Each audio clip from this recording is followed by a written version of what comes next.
Today I'll be doing Southern Cal.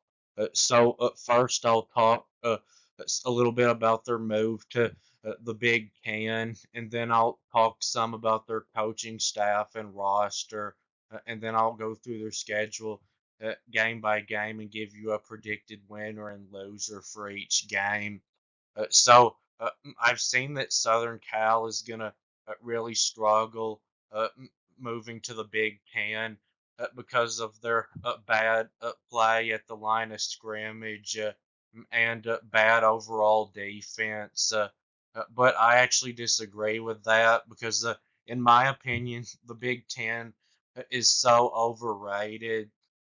You could even make the argument that these past two seasons, the Pac-12 has actually been a better conference than the Big Ten has overall.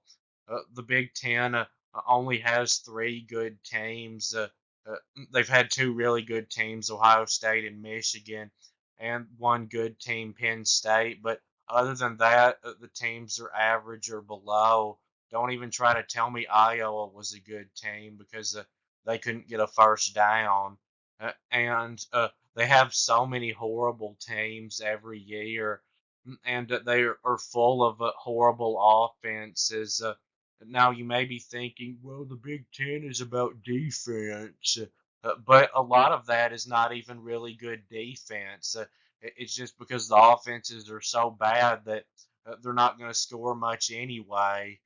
And nowadays in college football, if you have a bad offense, even if you have a good defense, an offense like USC's is going to beat you most of the time. So I think that they'll do fine in the Big Ten. Uh, and Overall, their coaching staff is really good. Lincoln Riley, the head coach, I know, has spent his whole time as a head coach pretending that defense doesn't exist. But when you look at his overall record as a head coach, you can't really argue that he's a good coach. And He's still going to be calling the plays on offense, and I think he's the best in the country at that. And On defense, he's completely redone his coaching staff. He brought in a defensive coordinator from UCLA. His name is uh, DeAnton Lynn, who was only there for 1 year, but he turned around UCLA's defense completely in that time from a defense that was horrible the year before to a defense that ranked in the top 15. Now I don't think he's going to do that at USC. USC's defense was so horrible last year. I don't think it could even be average in 1 year. But I would say that's a good hire. Uh, and What may be the problem though with USC's defense is that Lincoln Riley is still there because his defenses have always had so many missed tackles and so many times where wide receivers would be wide open, uncovered. They ranked in the 100s everywhere defensively last year.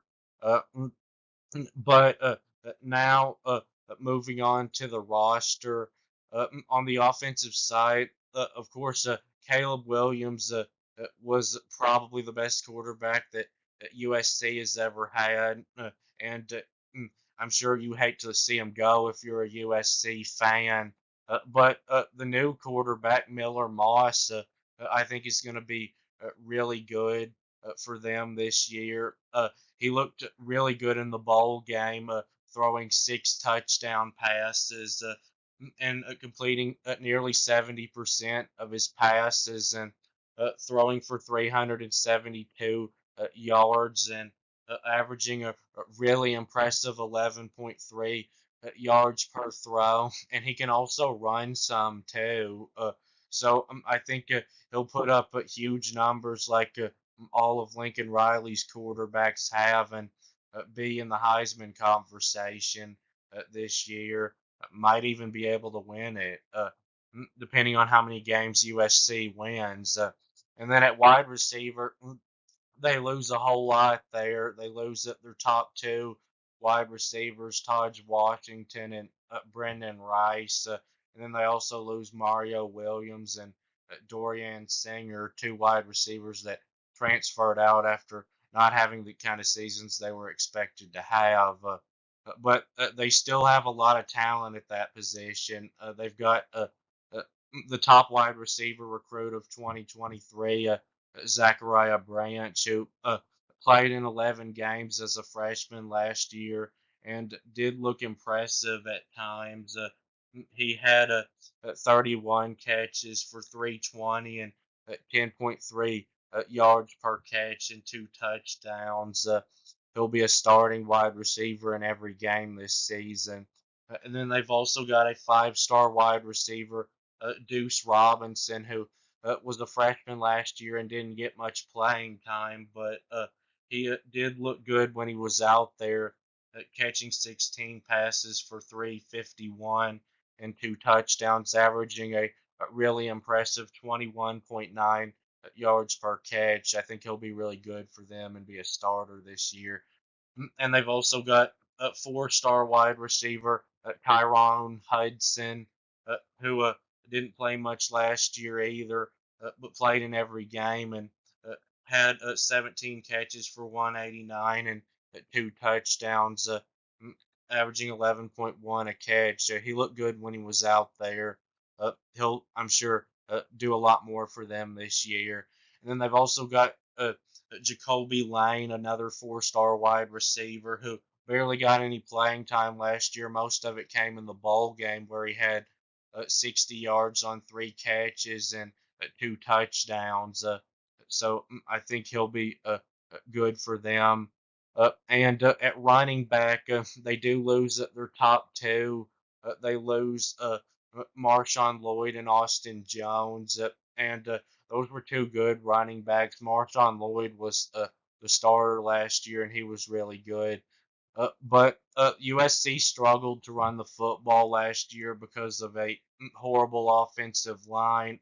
And USC's offense last year, if you take a look at the points per game and total yards per game, you will see that it was still good.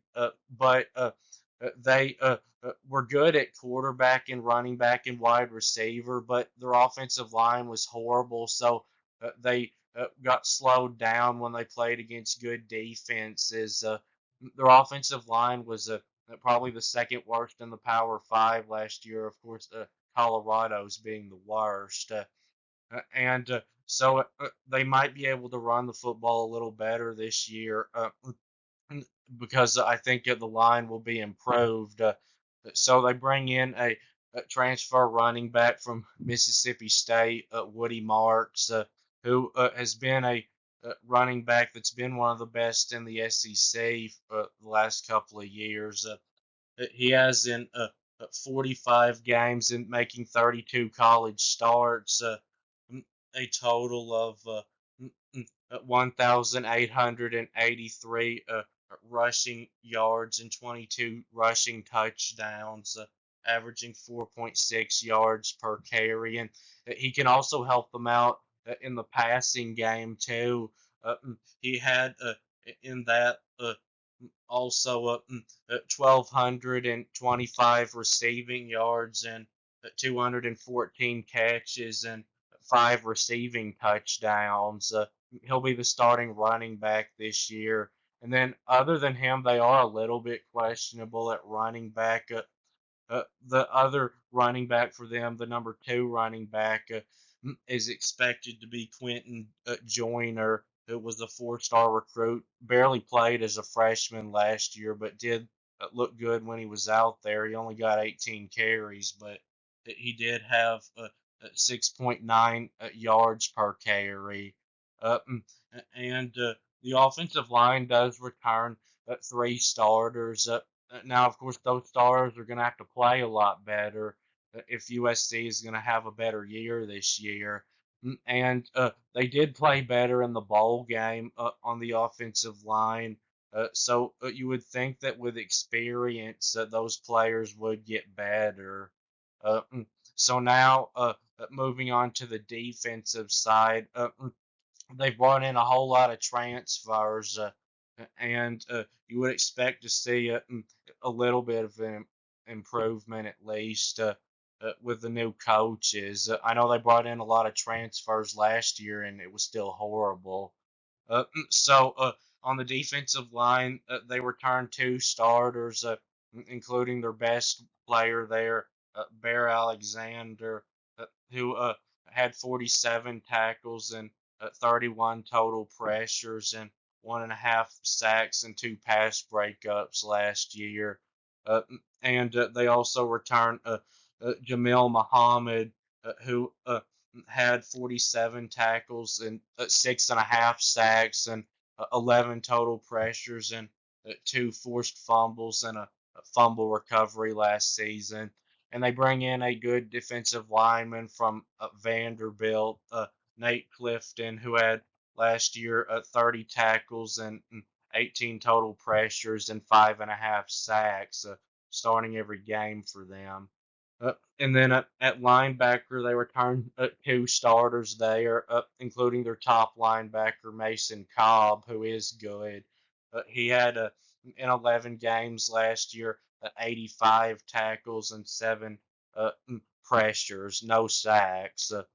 And then they return Eric Gentry, who had in 11 games last year 45 tackles and a sack and interception and four pass breakups and six total pressures and a forced fumble.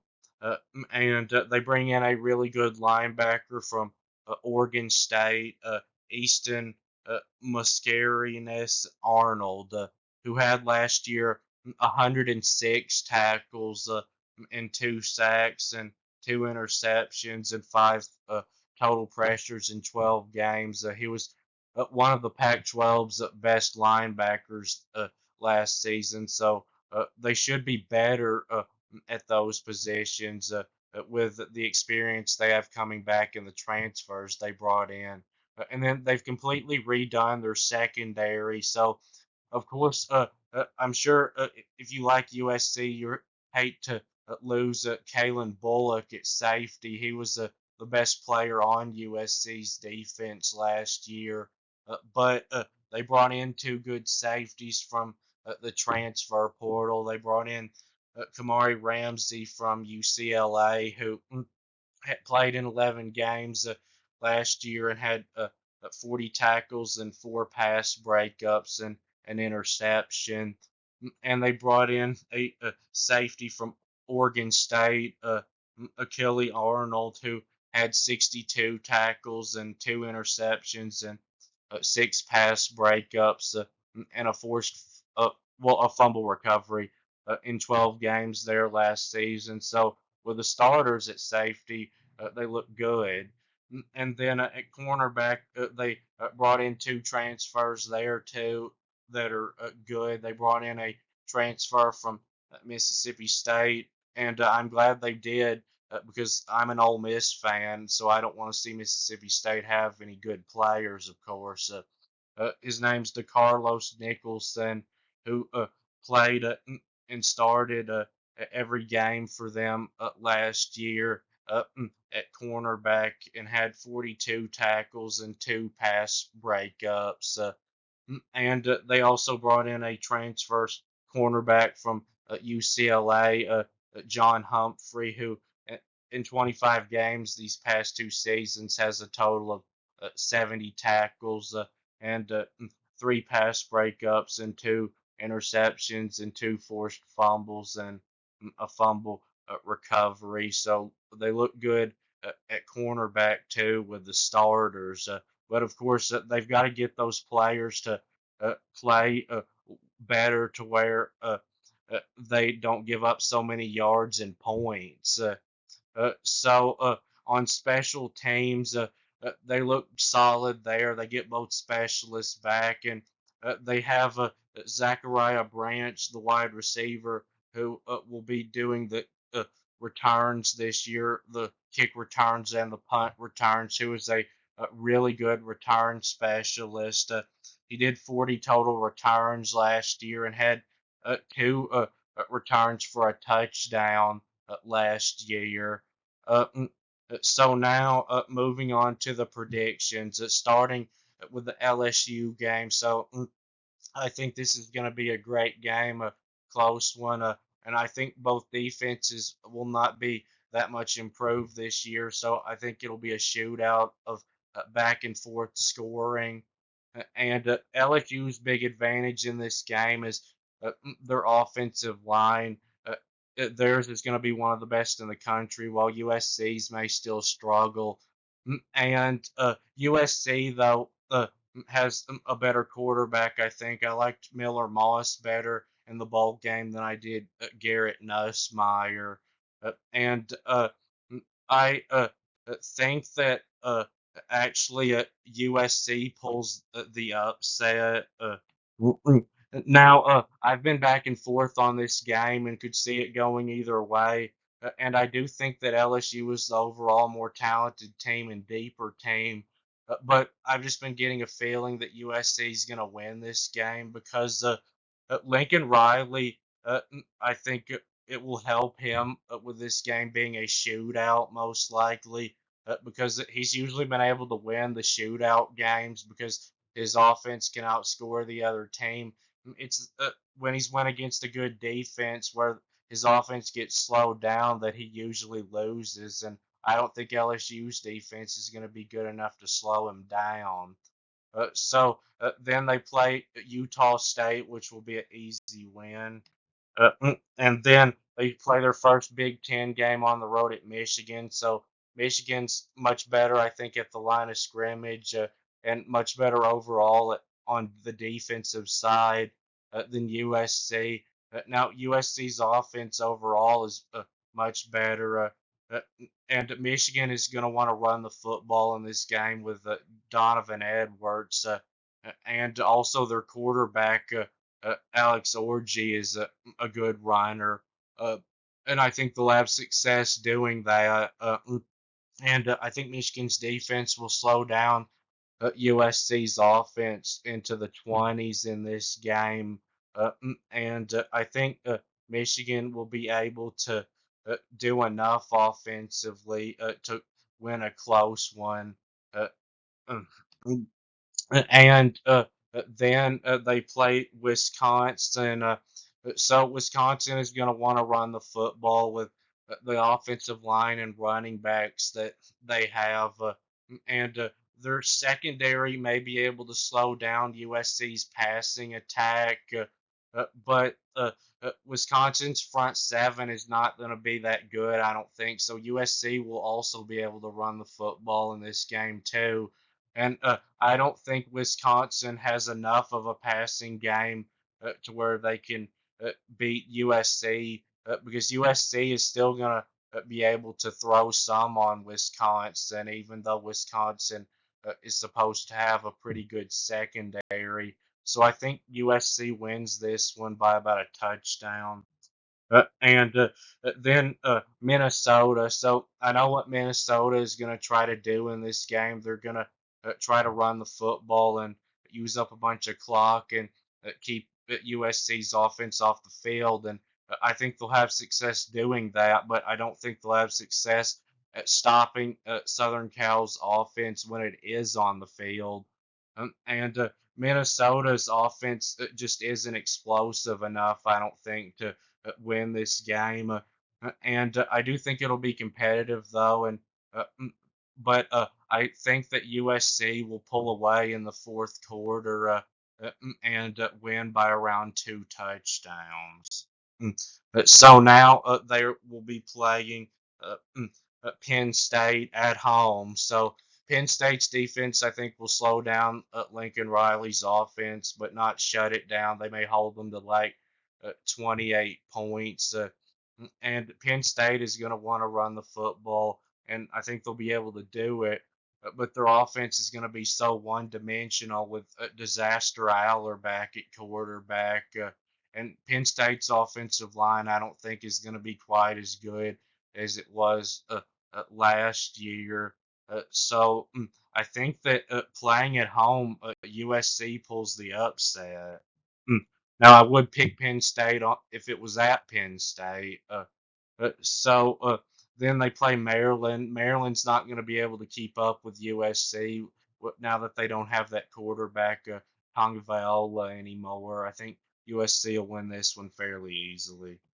And then they play Rutgers. So Rutgers is going to want to run the football, and I think they'll have some success doing that in this game. And their defense was pretty good last year, and it's supposed to be again this year. So they may slow down USC's offense a little bit, but Rutgers' offense is just way too one-dimensional to have a chance to outscore USC. They don't even have a quarterback that's anywhere near average. So I think USC will win this by around 2 touchdowns. And then on the road at Washington. So this was a shootout last year. Washington won 52-42, and I think USC will score even more than 42 this year because Washington's defense, I think, may be worse than theirs this year. And Washington isn't going to have near the quarterback or wide receivers they had last year. And Washington's offensive line was the best in the country last year, but I think it's actually going to struggle this year. They're going to be so young and inexperienced there. So I think USC wins this one by 2 scores, like at least 10 points. And then they're playing Nebraska. Nebraska is going to have a good defense. They'll probably slow USC down some. Uh, and Nebraska's also got a good offensive line. And they should be able to score more points this year than last year with the improvements at quarterback and wide receiver. But I still don't think Nebraska has enough offense to outscore USC in this one because they're going to be playing a true freshman quarterback who's probably going to make some mistakes. So I think USC wins a close one by like a touchdown. And then on the road at UCLA in the across town rivalry game. So UCLA's defense held USC to 20 points last year, but now that defensive coordinator is on the other team, and UCLA's defense this year I don't think will be able to slow down USC's offense, and UCLA I think will probably still score some in this game, but I think USC has too much offense and will win by around a touchdown. Uh, and then to end the season, another rivalry at home against Notre Dame. So Notre Dame is much better at the line of scrimmage, and I like their defense overall much better than USC's. Uh, and I do like USC's quarterback though better, and they have the more explosive offense than Notre Dame. But I do think Notre Dame is got the better roster, and I would pick Notre Dame if this was at Notre Dame or even a neutral field. But playing at home, I think USC gets revenge on them from last year and pulls the upset in a really close one. So my final prediction for USC is 11-1 overall and 8-1 in the conference. So that would for sure put them in the college football playoff. And I do think that they're going to be much improved this year, but not as improved as the record would show because they did get it good with the schedule, avoiding Ohio State and Oregon, which would both be losses, and getting both Notre Dame and Penn State at home. But that will be it with this video. Please subscribe to the channel. Thanks for watching, and I'll be back very soon.